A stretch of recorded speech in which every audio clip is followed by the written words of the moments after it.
বিশ্বনবী যে সমস্ত খাদ্যগুলো পছন্দ করতেন হাদিসে এসেছে, বিশ্বনবী রুটি খেতেন, খেজুর খেতেন, খেজুর, খেজুর চিনেন, বালাহ, তামার, দুধ খেতেন, এই মধু খেতেন, জব খেতেন, বার্লি খেতেন, লাউ খেতেন, রুম্মান, ডালিম ফল, আনার ফল, আনার চিনেন, আনার, এই আনার খেতে পছন্দ করতেন বিশ্বনবী। মাশরুম খেতেন, মাশরুম, মাশরুম চিনেন, ব্যাঙ্গের ছাতার মতো, রেস্টুরেন্টে ইদানিং মাশরুমের স্যুপ পাওয়া যায়, এটা খাবেন। যাদের চোখের জ্যোতিতে সমস্যা, দৃষ্টিতে সমস্যা, খাবেন। হাদিসে এসেছে আল কামআতু মিনাল মান ওয়া মাউহা শিফাউন লিল আইন।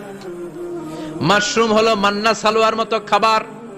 মাশরুমের স্যুপ যারা খাবে, চোখের জ্যোতি যাদের কম, তাদের চোখের জ্যোতি বাড়িয়ে দিবে কে?